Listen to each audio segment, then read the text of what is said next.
In-class activity 11C, illuminance.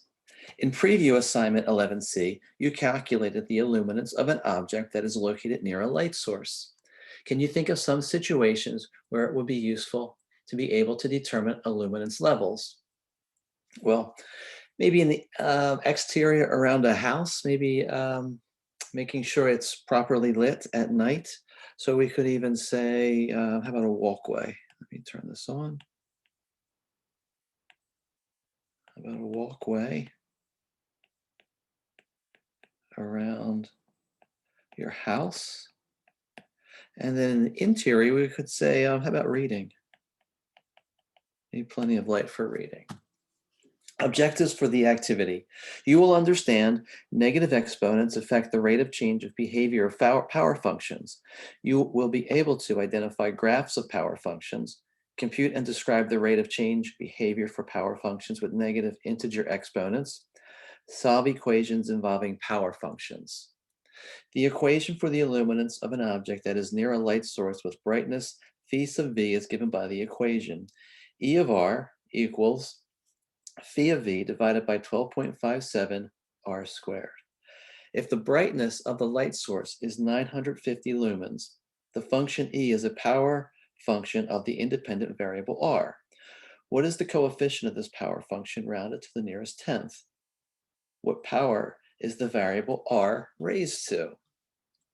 Well, if we think about this, let me just go ahead and write, slide it up just a little bit, and I'm going to write E of r equals phi sub v over 12.57 r squared. And I'm going to write this with the 950 in place of the phi.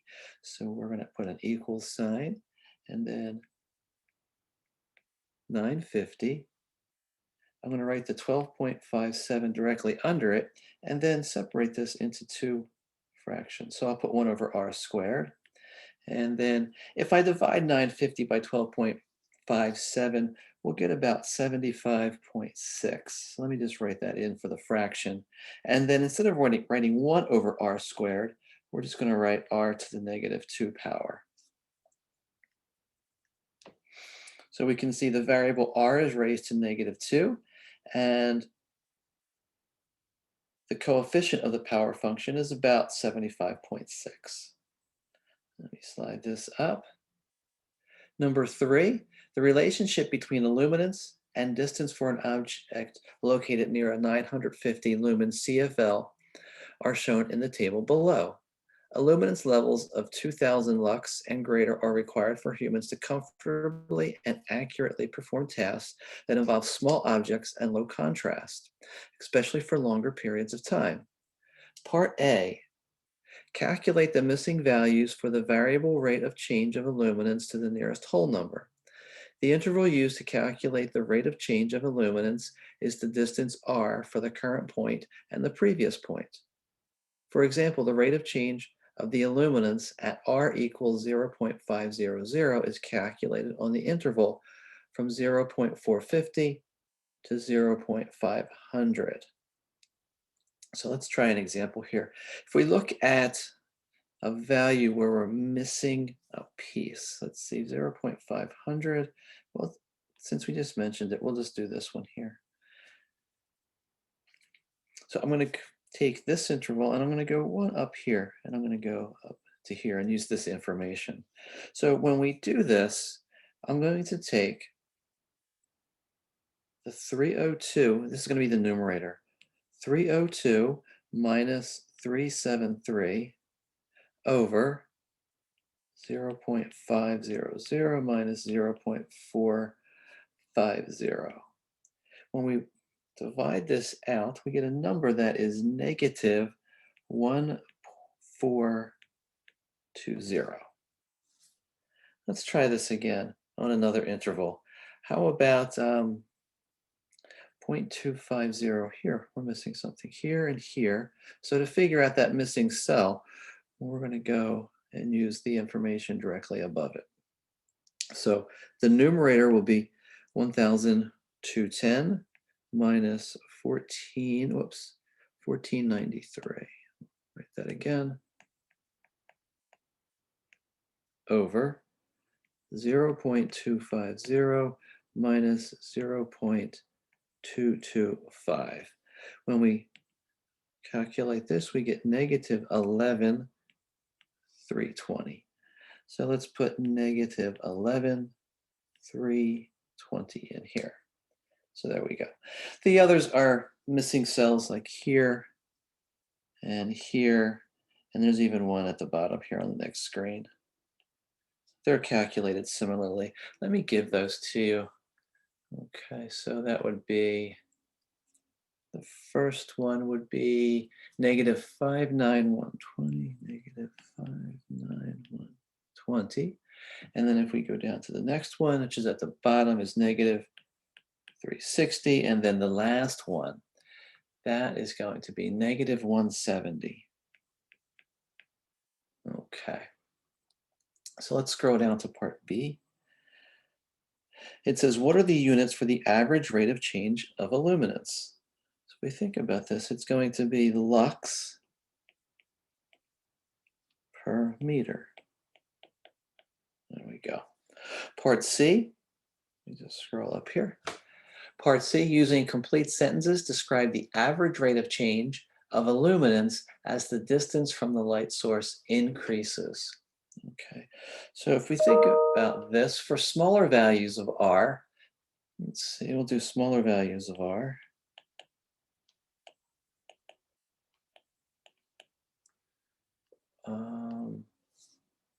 Which is the distance. The average, because it says complete sentence. So for smaller values of R, the average rate of change is, it's large, very large. And then we could continue and expand for values of R greater than 0.500.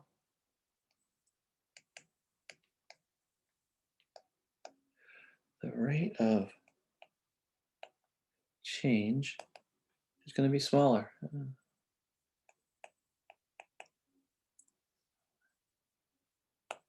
Okay, let's go to part D. Part D, on the next page, it says here, estimate the distance that an object would have to be moved to reduce its illuminance from 5,400 lux to 3,000 lux. So for this, I want to look at the graph. And I'm going to go back to the graph so we can reference it.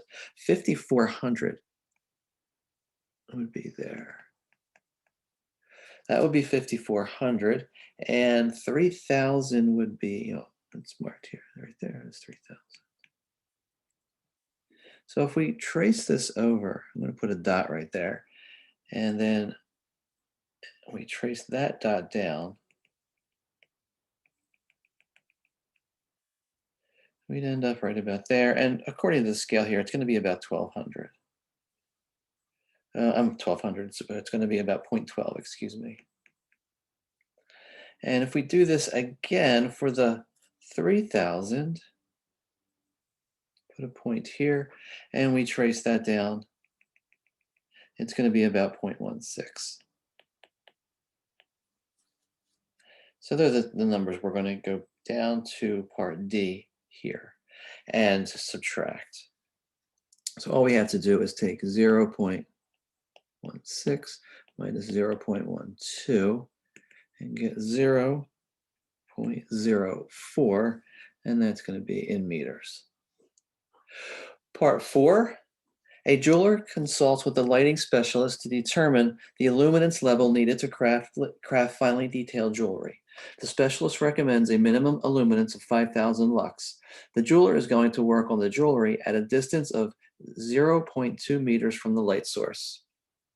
Determine how bright a light source the jeweler needs. Assuming that light bulbs in this brightness range are available in multiples of 100 lumens, which bulb brightness must the jeweler purchase? Okay. So if we think about the equation or the function that we started with, and it's the same one, 12.57 r squared. There we go. Now, I'm just going to redo this equation. So it's phi sub v is equal to 12.57 r squared times e. 12.57 times the r squared. That's going to be the 0.2 here, and we're going to square that, and then it is e is 5,000. Multiplying all this out, we get 2514, and that is in lumens. But it says here multiples of 100 lumens, the bulb brightness. So we can't get a bulb that's 2514 exactly. So what we're going to have to do is, or the jeweler would have to do, the jeweler.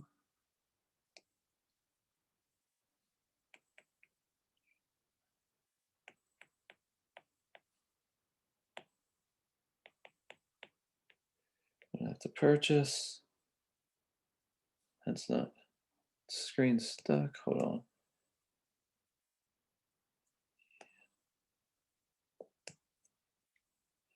Okay. We'll just do this. 2600 lumen bulb. There we go. And that's the end of this video. Thanks.